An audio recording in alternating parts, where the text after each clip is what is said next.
বহু বিষয়ত মাত নমতাকৈ থাকোঁ, কাৰণ মাত মাতি একো লাভ নাই। যিখন দেশত প্ৰজাই কাপোৰ নিপিন্ধে সেইখন দেশতনো ধুবাৰ কি কাম? যিখন দেশত কোনো মানুহে কাপোৰ নিপিন্ধে সেইখনততো ধুবাৰ কাম নাই। ঠিক তেনেকৈ বৰ্তমান যিটো ঘটনা ঘটি আছে, সোনম ৱাংচুক নামৰ দেশৰ আগশাৰীৰ যিজন ব্যক্তি, বৈজ্ঞানিক, উদ্ভাৱক, তেখেতে আজি দেশৰ শিক্ষা ব্যৱস্থাৰ উন্নতি সাধনৰ কাৰণে ছাত্ৰ ছাত্ৰীসকলৰ ভৱিষ্যত সুৰক্ষাৰ বাবে যিটো প্ৰশ্ন উত্থাপন কৰি তেওঁ আজি 18-19 দিন যন্তৰ মন্তৰত অন্নসন ধৰ্মঘট কৰিছে। একো খোৱা বোৱা নাই। তেওঁৰ যিটো স্বাস্থ্য, সেই স্বাস্থ্যটো তেওঁ ক্ৰমান্বয়ে অতি ভয়ংকৰ হৈ পৰিছে। তিল তিলকৈ যিজন ব্যক্তি আজি মৃত্যুৰ মুখলৈ গৈ আছে, সেই ব্যক্তিজনৰ কথা ভাবিবলৈ আজি যেন কেন্দ্ৰীয় চৰকাৰৰ কাৰো আহৰি নাই, সময় নাই। কাৰণ তেওঁলোকে হয়তো ভাবিছে সোনম ৱাংচুক মৰি গ'লেনো কাৰ কি হানি হ'ব। কিন্তু আপোনালোকে এটা কথা স্পষ্টকৈ জানি লওক, আপোনালোক 1000জন যদিও ব্যক্তি হয়, সোনম ৱাংচুক কিন্তু হ'ব নোৱাৰে। আপোনালোকৰ দেশৰ প্ৰতি অৱদান কি এবাৰ নিজক সুধি চাইছেনে?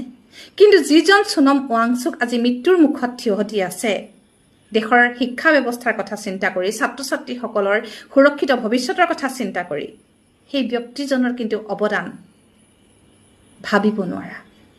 আপোনালোকে ভাবিছে নেকি তেখেতৰ মৃত্যু হ'ল কি হ'ল? কিন্তু ইতিহাসে আপোনালোকক কোনো দিন ক্ষমা নকৰিব। আপোনালোকে ভাবিছে নেকি আপোনালোকে শাসনত থকা সময়খিনিত আপোনালোকে সৰ্বশক্তিমান হৈ আছে বুলি, অত্যন্ত ক্ষমতাশালী হৈ আছে বুলি? আপোনালোকে সোনম ৱাংচুকে কি বিচাৰিছে এবাৰ ওচৰৰ পৰা আহি জানিব খুজিছেনে? এবাৰ আলোচনাত বহিছেনে যে তেখেতে বিচৰাখিনি সম্ভৱ হয় নে নহয়? সেই কথাখিনিকে আলোচনা কৰিবলৈ আপোনালোকৰ প্ৰতিনিধি দল এবাৰ তেওঁৰ ওচৰলৈ আহিছেনে? আচৰিত লাগিছে কথাবোৰ ভাবি। এজন আগশাৰীৰ ব্যক্তি, স্বনামধন্য ব্যক্তি, এজন উদ্ভাৱক, এজন বৈজ্ঞানিক, আপোনালোকৰ নিচিনা নহয় তেওঁ। তেখেত আপোনালোকৰ নিচিনা নহয়, আপোনালোকতকৈ 1000 গুণ ওপৰত। সেই ব্যক্তিজনে আজি তিল তিলকৈ মৃত্যুৰ দুৱাৰ মুখত থিয় হৈ আছে। সকলো মানুহৰ ভয় হৈছে যে আপোনালোকৰ অহংকাৰৰ কাৰণে সোনম ৱাংচুক হেৰাই যাব নেকি? তথাপিতো আপোনালোকৰ এতিয়ালৈকে গা লৰা নাই। প্ৰত্যেকজন বুদ্ধিজীৱীৰ লগতে প্ৰত্যেকজন মানুহ, চিন্তাশীল ব্যক্তি, প্ৰত্যেকজন জনসাধাৰণৰ প্ৰত্যেকজন ব্যক্তিয়ে প্ৰতি মুহূৰ্ততে এটা ভয় পুহিছে যে সোনম ৱাংচুক হেৰাই যাব নেকি আজি বা কাইলৈৰ ভিতৰত বা অহা 3-4 দিনৰ ভিতৰত। কিন্তু আপোনালোকৰ অকণো গা লৰা নাই। কিয় এবাৰো আপোনালোকে সেই ব্যক্তিজনৰ ওচৰলৈ গৈ, আপোনালোকৰ প্ৰতিনিধি দল এটা ওচৰলৈ গৈ আপোনালোকে তেখেতৰ ওচৰত কিয় মুকলিকৈ আলোচনা কৰিব পৰা নাই? সেইখন সৎ সাহস আপোনালোকৰ কিয় হোৱা নাই? সেই ব্যক্তিজনৰ জীৱনটো আপোনালোকে কিয় গুৰুত্ব সহকাৰে লোৱা নাই? আচলতে আপোনালোকে ল'ব কেনেকৈ?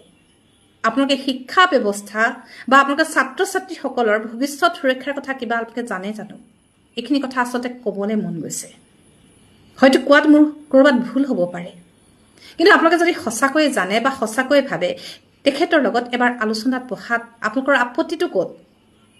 যদি তেখেতৰ দাবীবিলাক, তেখেতে যিখিনি কথা সন্মুখত ৰাখি তেখেতে ধৰ্মঘট কৰিছে, অন্নখনত বহিছে, আজি অতদিনে নোখোৱা নোব কৈ আছে, নিজৰ স্বাস্থ্যৰ কথা, নিজৰ জীৱনটোৰ কথা তিল মানুহ ভবা নাই।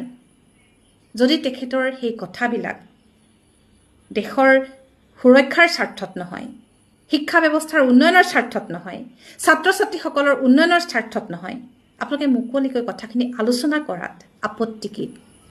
কাইলৈ যদি তেখেতৰ মৃত্যু হয়, তেখেতৰ মৃত্যু হ'লেনো কি হ'ব? সোনম ৱাংচুকহে হেৰাই যাব, এজন ব্যক্তিহে হেৰাই যাব। আপোনালোকৰতো একো হানি নহয় ন? আপোনালোকৰ যদি হানি হ'লহেঁতেন আপোনালোকে এবাৰলৈ হ'লেও ভাবিলেহেঁতেন। কিন্তু দেশৰ জনসাধাৰণে, প্ৰত্যেকজন মানুহে আপোনালোকলৈ কিন্তু আশা কৰি আছে।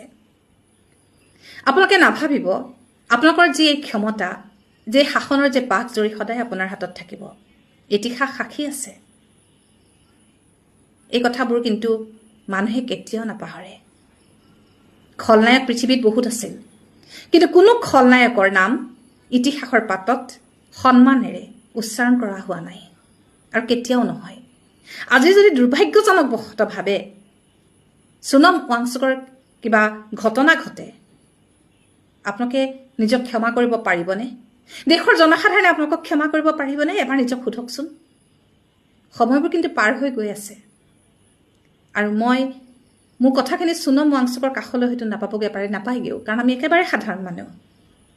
তেখেতলৈ অতি বিনম্ৰতাৰে অনুৰোধ ৰাখিছোঁ যিখন দেশত শিক্ষা বা ছাত্ৰ ছাত্ৰীৰ কথা পাতিবলৈ কোনো আগ্ৰহী নহয়, যিখন দেশত জনসাধাৰণে কাপোৰ নিপিন্ধে, সেইখন দেশত যেনেকৈ ধুবাৰ কাম নাই, ঠিক তেনেকৈ যদিও নামত গণতন্ত্ৰ, ইয়াত গণতন্ত্ৰৰ বা জনসাধাৰণৰ মতামতক কোনোদিন গুৰুত্ব দিয়া হৈছে বুলি মনে নধৰে।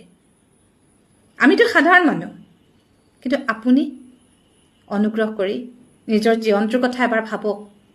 সকলো মানুহে অনুৰোধ ৰাখিছে, আপোনাৰ জীৱনটো অত্যন্ত মূল্যৱান।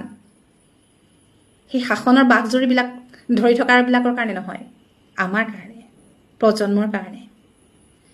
কথাখিনি আপোনালোকৰ সন্মুখলৈ আগবঢ়াই দিলোঁ। মনটো খুব খুধুৱনি লাগি আছিল, নিজক বুজাব পৰা নাছিলোঁ।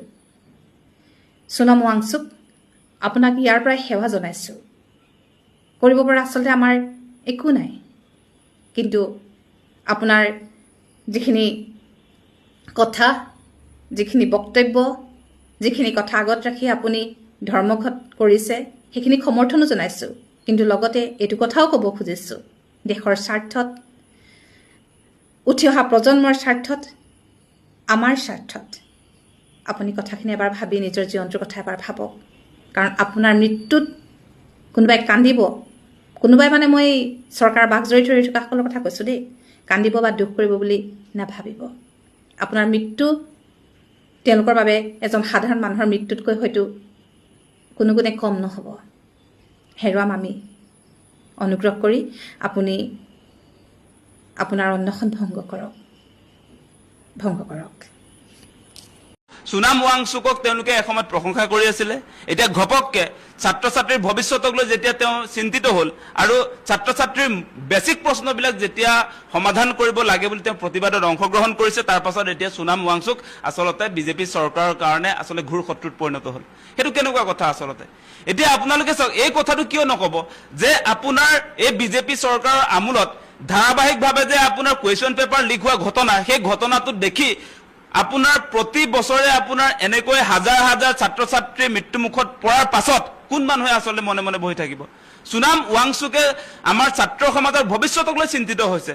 সোণম ৱাংচুকে দেশৰ শিক্ষা ব্যৱস্থাৰ সংস্কাৰ বিচাৰিছে।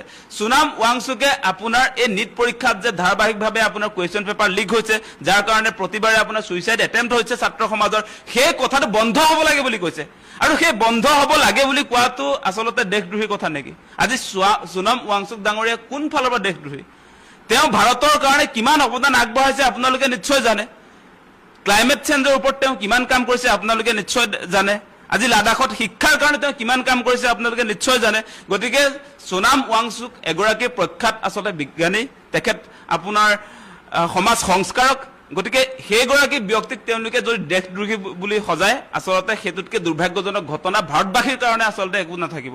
কাৰণ তেওঁলোকে আজি বিজেপি চৰকাৰে সোণম ৱাংচুক ডাঙৰীয়াক ছাত্ৰ সমাজৰ ভৱিষ্যতক লৈ আচলতে তেওঁ চিন্তা কৰাৰ কাৰণে, ছাত্ৰ সমাজৰ কাৰণে তেওঁ আজি অনশনত বহাৰ কাৰণে এতিয়া দেশদ্ৰোহী বুলি যি ধৰণৰ কথা বতৰা সাধাৰণতে এতিয়া ওলাইছে, বিজেপিৰ ফালৰ পৰা উলিয়াই দিয়া হৈছে, সেই কথাটো কোনো কাৰণতে ভাৰতৰ জনতাই একচেপ্ট নকৰে। আমি লক্ষ্য কৰিছোঁ যে স্বাস্থ্য যথেষ্ট পৰিমাণে অৱনতি ঘটিছে। সোণম ৱাংচুক ডাঙৰীয়াৰ আচলতে এই স্বাস্থ্য যি ধৰণে অৱনতি ঘটিছে, ইয়াৰ কাৰণ হৈছে শিক্ষামন্ত্ৰী ধৰ্মেন্দ্ৰ প্ৰধান।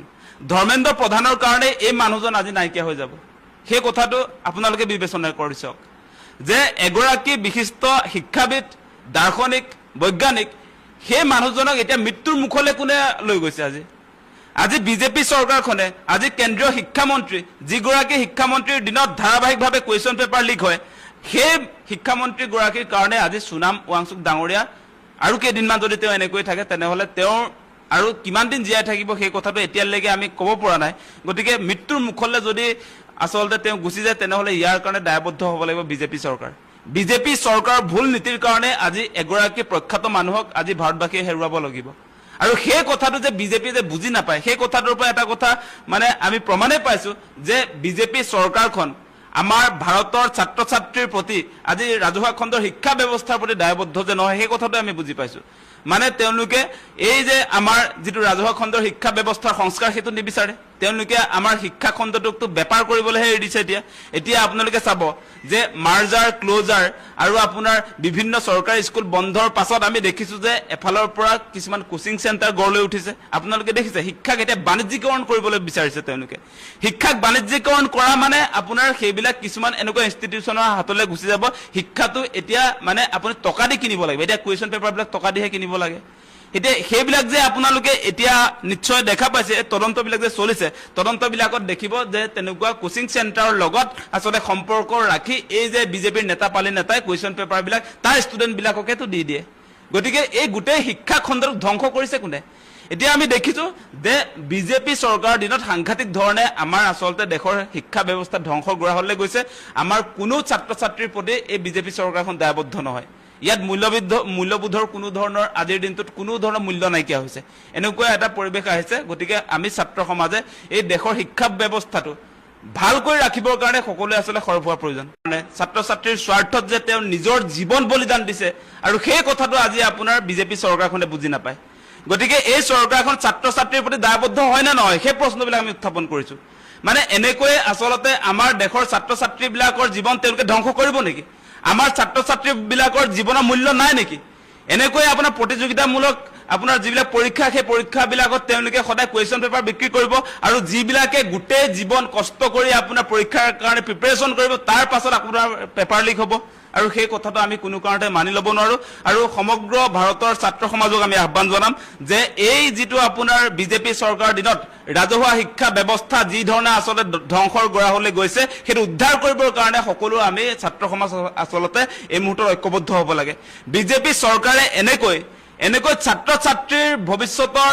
লগত খেলা কৰা সেই কাৰ্যসূচী কেতিয়াও আচলতে মনে মনে বহি থাকি আমি সমৰ্থন কৰা উচিত নহয় মানে সোনাম ৱাংচুক ডাঙৰীয়া মূল কথাটো সেইটো যে ছাত্ৰ সমাজে আচলতে এই মুহূৰ্তত তেওঁলোকে 20 তাৰিখৰ কথা কৈছে 20 তাৰিখে এটা বহুত ডাঙৰ আচলতে যন্ত্ৰ মন্ত্ৰৰ প্ৰতিবাদী কাৰ্যসূচী হ'ব সেই প্ৰতিবাদী কাৰ্যসূচীৰ মূল কথাটো হৈছে কেন্দ্ৰীয় শিক্ষামন্ত্ৰী ধৰ্মেন্দ্ৰ প্ৰধানৰ আচলতে পদত্যাগ তেওঁ পদত্যাগ কৰিবই লাগিব কাৰণ তেওঁৰ কাৰ্যকালত আমি দেখিছো আপোনালোকে যদি চাই মই হিচাপটো উলিয়াই চালো যে তেওঁৰ এই কাৰ্যকালত আমি দেখিছো 2020 চনত আপোনাৰ 12,526 জনে সুইচাইড কৰিবলগীয়া হৈছে কিয় 12,000 আপোনাৰ 526 জনে এবছৰত আপোনাৰ সুইচাইড এটেম্প কৰিবলগীয়া হৈছে কাৰণ শিক্ষা ব্যৱস্থাৰ প্ৰতি আমাৰ ছাত্ৰ সমাজ এতিয়া সন্তুষ্ট নহয় শিক্ষা ব্যৱস্থাত এতিয়া আচলতে প্ৰকৃত ছাত্ৰই যি ধৰণৰ আচলতে ফেচিলিটিজ পাব লাগে যি ধৰণে এটা আপোনাৰ ট্ৰেন্সপাৰেন্ট পদ্ধতিৰ পৰীক্ষাবিলাকত যেনেকৈ আচলতে বহিবলৈ সুযোগ পাব লাগে সেইটো পোৱা নাই এতিয়া প্ৰশ্ন কাকত বিক্ৰী হয় কেৱল 2020 চনতে নহয় মোৰ কেইবাটাও তথ্য লৈ আহিছো ধৰ্মেন্দ্ৰ প্ৰধান যেতিয়াৰ পৰা শিক্ষামন্ত্ৰী হ'ল আমি দেখিছো 2021 চনত আপোনাৰ 13,089 গৰাকী আপোনাৰ সুইচাইড কৰিবলগীয়া হৈছে 2022 চনত আপোনাৰ 13,044 জন সুইচাইড কৰিবলগীয়া হৈছে 2023 চনত 13,800 আপোনাৰ 92 গৰাকী সুইচাইড কৰিবলগীয়া হৈছে 2024 চনত 14,488 জন সুইচাইড কৰিবলগীয়া হৈছে 2025 চনত আপোনাৰ 13,000 সুইচাইড কৰিবলগীয়া হৈছে সেইটো আপোনাৰ এনচিআৰবিৰ ৰিপৰ্টত সেই তথ্য প্ৰকাশ হৈছে গতিকে দেশৰ সঁচাসঁচিকে শিক্ষা ব্যৱস্থা বৰ্তমান সময়ত কোনফালে গতি কৰিছে অখিল গগৈ এবাৰ জিকিছে প্ৰত্যেকটো নামঘৰত 1.5 লাখ টকা দি কালি লেখচোন বাপু তুমি নিজে কৈ আছিলা বোলে অখিল গগৈক মইহে জিকাইছো কৈছিলে নে নাই আপোনালোকে মনত পেলাওকচোন হিমন্ত বিশ্ব শৰ্মাই স্পষ্টকে মোৰ ওপৰত সন্দেহ আনিবৰ কাৰণে যেহেতু মই স্পষ্টকে ধৰো গবা মাৰি ধৰো বগৰাই দিওঁ আৰু হিমন্ত বিশ্ব শৰ্মাই মোৰ হাতৰ একদম খেতি কৰা হাতৰ পৰা ওলাই পলাই যাব নোৱাৰে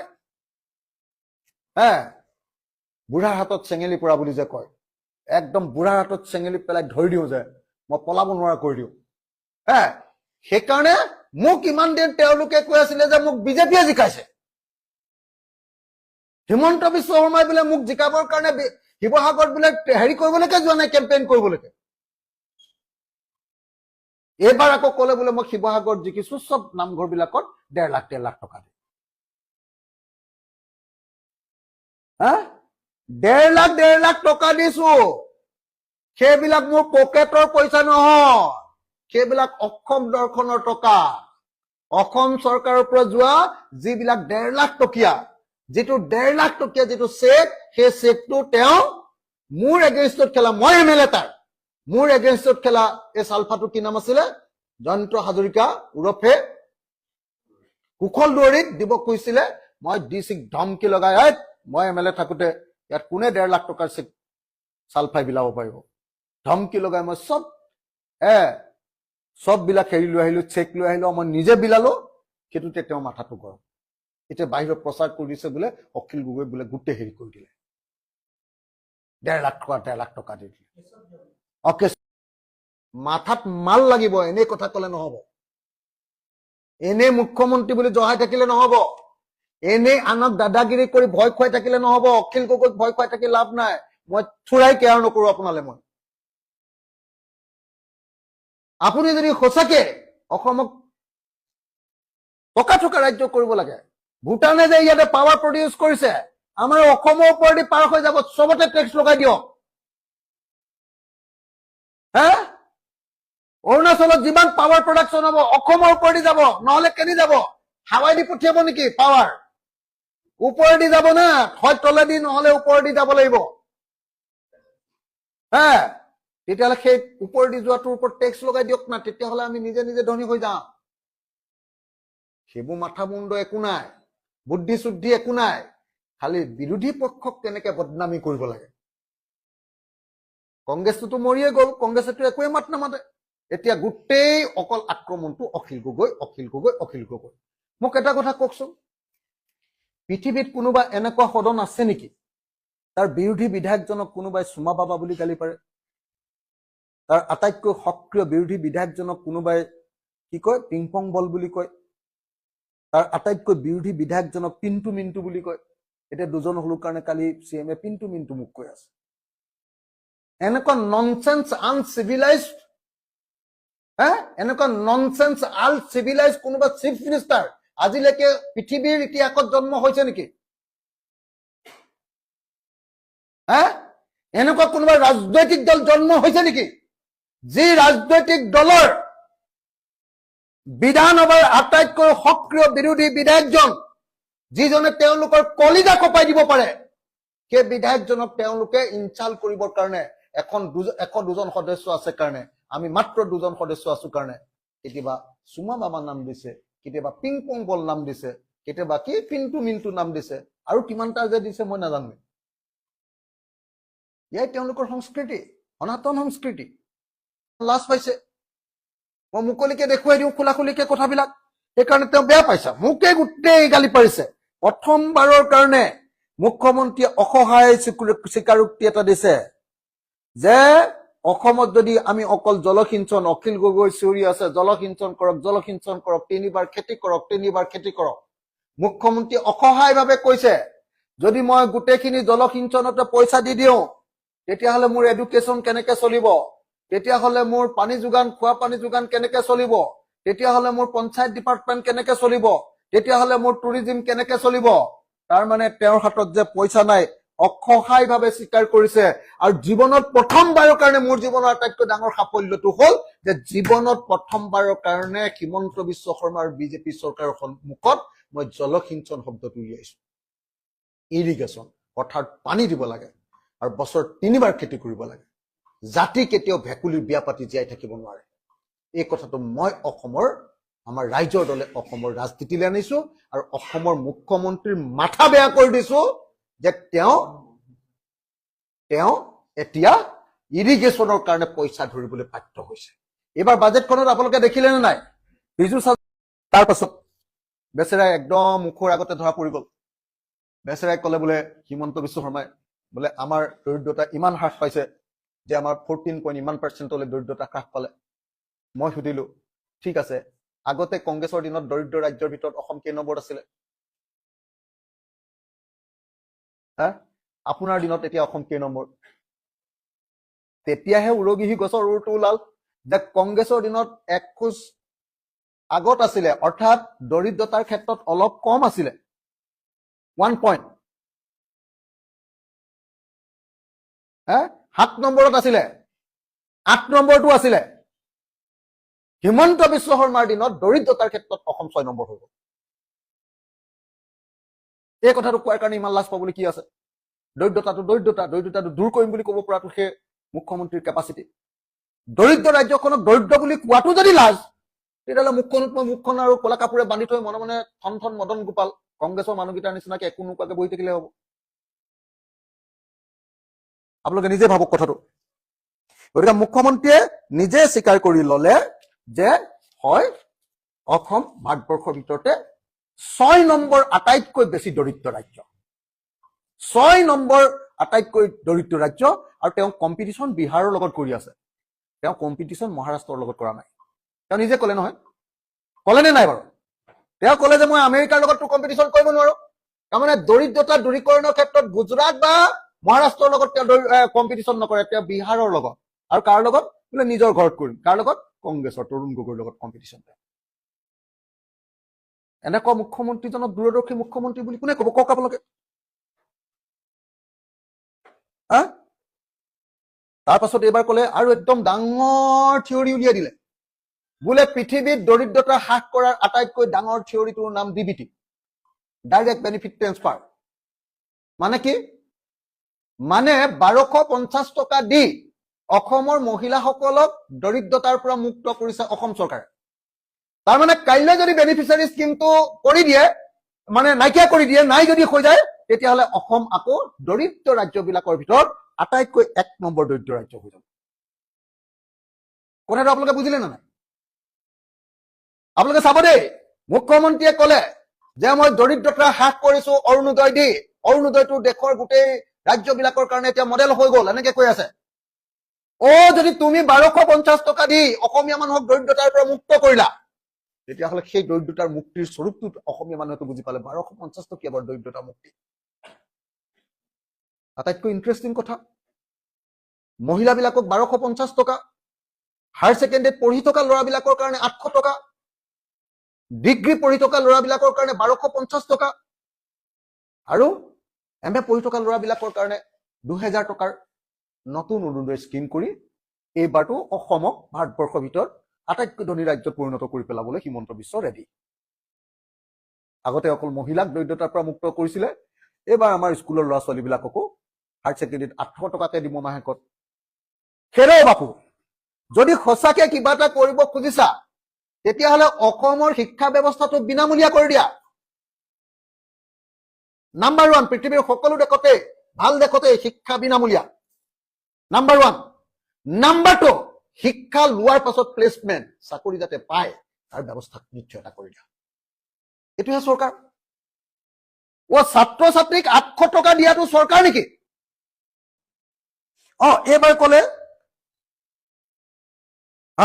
এইবাৰ ক'লে যে আমি কৰ্মচাৰীবিলাকক মোক ক'লে বোলে অখিল গগৈয়ে কৰ্মচাৰীবিলাকক ওল্ড পেঞ্চন স্কিম দিয়াৰ কথা কৈছে।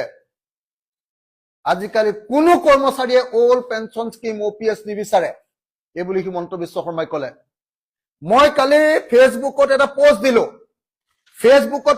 বোলো অকল কৰ্মচাৰীবিলাকে মোক জনাওক, অসমৰ কৰ্মচাৰীবিলাকে মোক জনাওক যে আপোনালোকে কিমান মানুহে একচুৱেলি, আপোনালোকৰ কৰ্মচাৰীবিলাকৰ ভিতৰত কিমান মানুহে একচুৱেলি আপোনালোকে পুৰণি পেঞ্চন স্কিম বিচাৰে আৰু কিমান মানুহে নতুন পেঞ্চন স্কিম বিচাৰে। মই এটা পোষ্ট দিলো, তেতিয়া 10,900টা কমেণ্ট আহিছে। 10,900টা কমেণ্ট অহাৰ পাছত 100% মানুহ, এজন মানুহক বাদ দি, তাকো সেই মানুহজন মই চালো কোন মানুহ, তেওঁ আকৌ লিখিছে যে মই চিৰকাল সৰ্বানন্দ সোণোৱালৰ ভক্ত, ডিব্ৰুগড় বিজেপিৰ কিবা এটা ডিপাৰ্টমেণ্টৰ তেওঁ হেড। সেই মানুহজনৰ বাহিৰে তেওঁ কৰ্মচাৰী হয় নে নহয় মই নাজানো। 10,900 কমেণ্টৰ ভিতৰত 10,900 কমেণ্টেই কৈছে, কৰ্মচাৰীয়ে কৈছে যে আমাক OPS লাগে। সেইকাৰণে মই মুখ্যমন্ত্ৰীক চেলেঞ্জ কৰিছো যে আপুনি কৈছে যে অসমৰ কৰ্মচাৰীয়ে NPS বিচাৰে, মই কৈছো অসমৰ কৰ্মচাৰীয়ে মোক সদায় কৈ আছে যে OPS লাগে।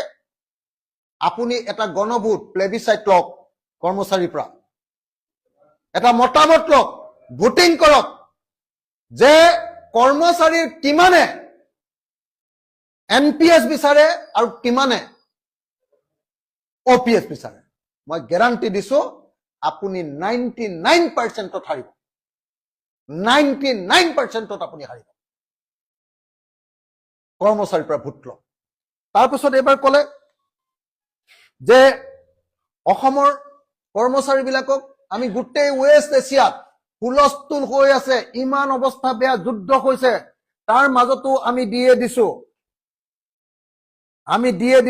ডিয়াৰনেছ এলাউন্স দিছো, মৰগীয়া বানচ দিছো। আমাৰ কিমান ডাঙৰ কেপাচিটি। তাৰ পাছত মই সব কৰ্মচাৰীবিলাকক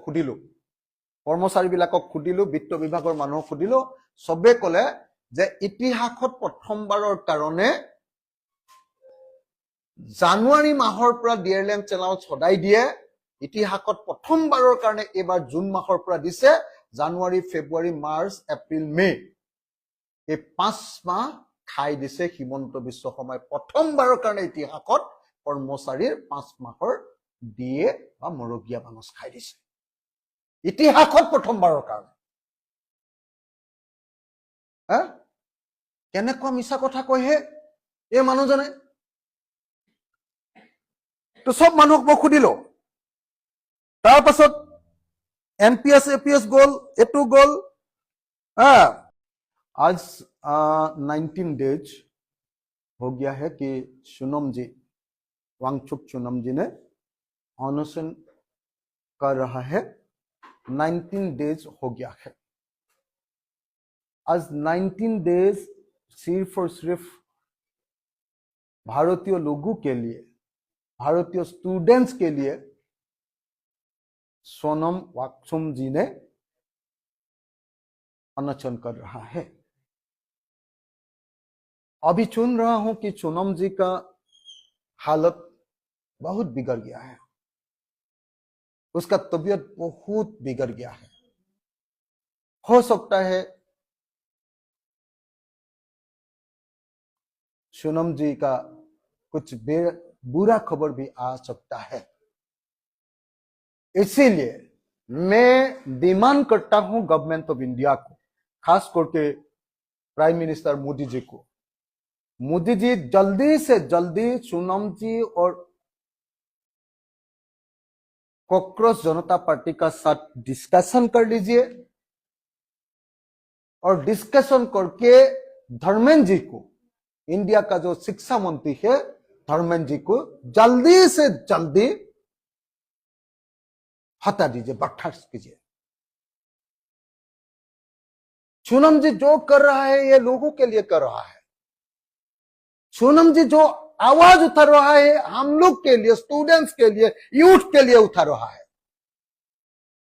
मैं आसाम का एक MLA बन के और आसाम का एक रीजनल पार्टी का प्रेसिडेंट होके मैं सोनम जी को हार्दिक स्वागत जनाता हूं, स्वागत करता हूं और प्राइम मिनिस्टर मोदी जी को जल्दी से जल्दी डिस्कशन करने के लिए डिमांड करता हूं और इस इशू को खत्म करने के लिए गवर्नमेंट ऑफ इंडिया कुछ करने के लिए मैं विनती करता हूं, मैं दावी करता हूं, मैं डिमांड करता हूं। मैं प्रधानमंत्री जी को बार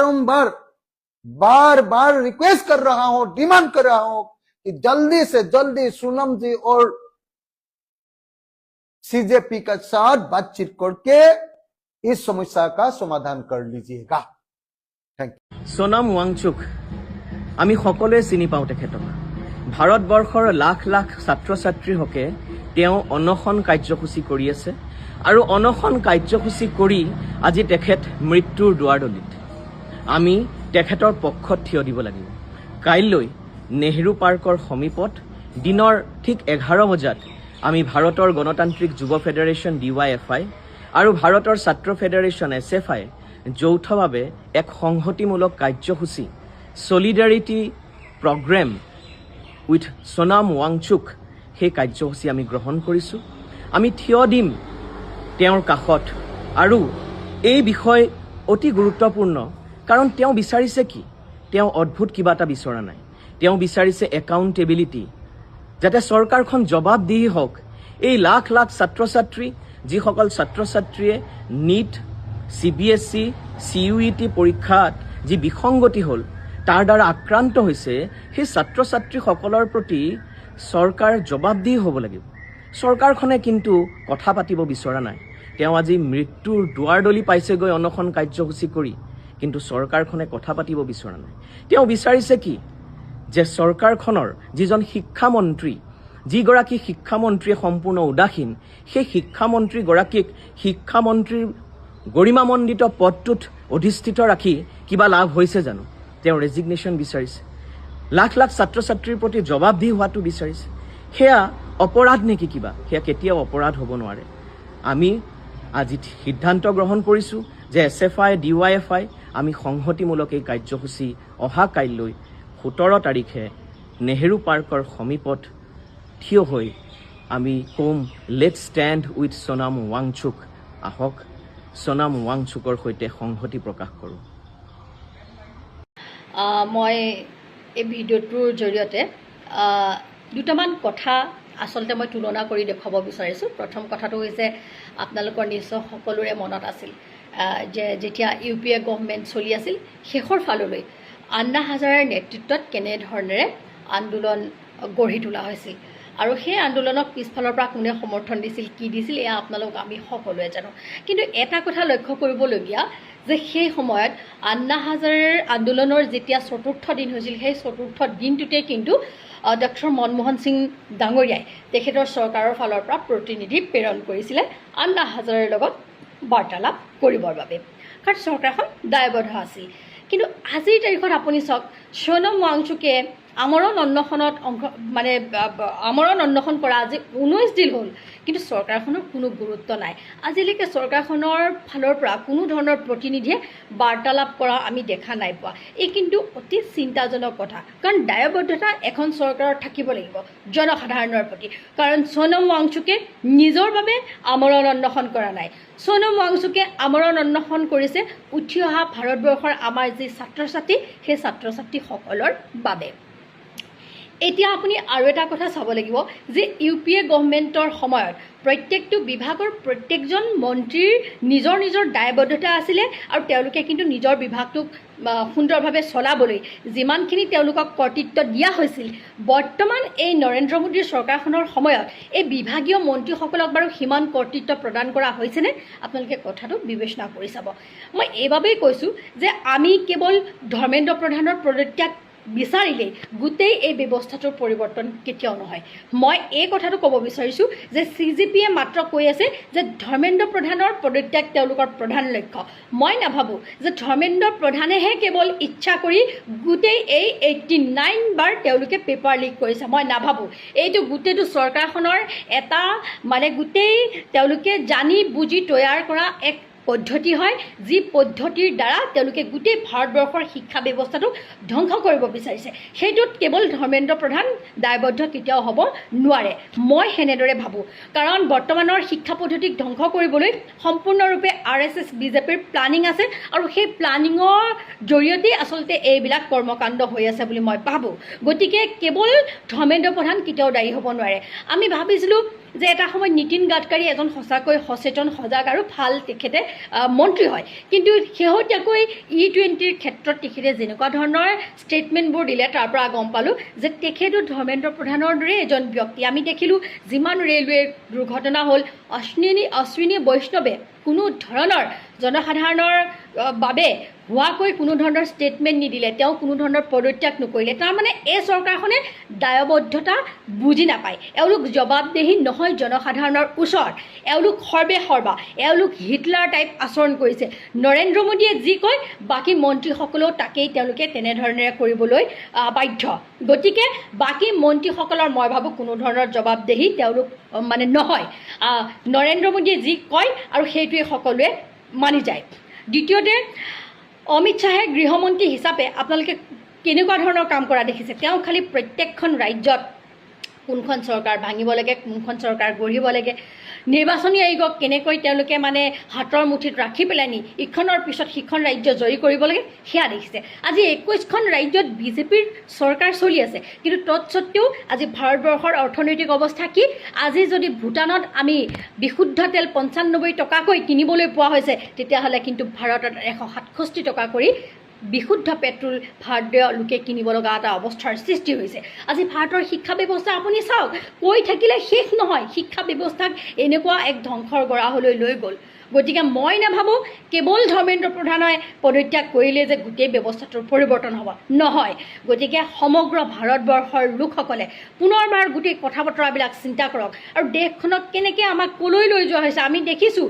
আজি আমাৰ চাইণ্টিষ্টসকলে কিয় বিৰোধ কৰিব লগা হৈছে, আজি আমাৰ ভিতৰুৱা যিবোৰ বৈজ্ঞানিক চিন্তাধাৰাৰ কথা বতৰা, ইছৰোৰ গোটেই ভিতৰুৱা ৰিপৰ্ট আজি লিক হৈ গৈছে। কিহৰ কাৰণে? তাৰ বাবে সন্দেহ কৰা হৈছে অনিল আম্বানী ডাঙৰীয়াৰ ৰিলায়েন্সৰ গ্ৰুপক। আপোনালোকে ভাবকচোন, এইটো সাধাৰণ কথা নহয়, বহুত ডাঙৰ কথা। আমাৰ দেশখনত মানে গোটেই কথা বতৰাবিলাকেই লিক হৈ আছে। কি হৈ আছে? দেশখন কোনে চলাই আছে, কোনে কেনেধৰণে শাসন কৰি আছে, আমি কাৰ তলত শাসিত হৈ আছোঁ, এইবিলাক আচলতে সাংঘাতিক ধৰণৰ চিন্তা কৰিবলগীয়া কথা। গতিকে আমি সোণম ৱাংচুক ডাঙৰীয়াৰ কথাও আমি চিন্তা কৰিব লাগিব।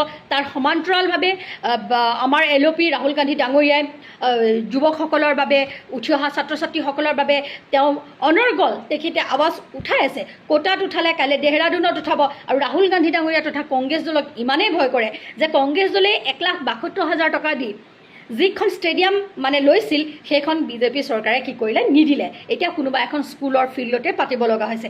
কিমান ভয় কৰে ৰাহুল গান্ধী ডাঙৰীয়াক আৰু কংগ্ৰেছক আপোনালোকে এবাৰ ভাবক। গতিকে আপোনালোকে সকলোৱে যেনেকৈ সোণম ৱাংচুকৰ বাবে মাত মাতিছে, কালিলৈও যাতে আপোনালোকে সকলোৱে ৰাহুল গান্ধীৰ নেতৃত্বত যি এক ছাত্ৰ কি গুঞ্জ আমাৰ হ'বলৈ গৈ আছে এক অনুষ্ঠান দেহৰাদুনত, এই কাৰ্যসূচীত যাতে আপোনালোকে সকলোৱে ভাগ লয়, আপোনালোকে চাই, আপোনালোকে সকলোৱে যাতে অংশগ্ৰহণ কৰে আৰু দেশক যাতে এক পৰিৱৰ্তনৰ দিশে লৈ যাব পাৰোঁ, তাৰ বাবে সকলোৱে এক ষ্টেপ আগবাঢ়িম বুলি আমি সকলোৱে আশা ৰাখিছোঁ। আৰু ধন্যবাদ। শুভৰাত্ৰি।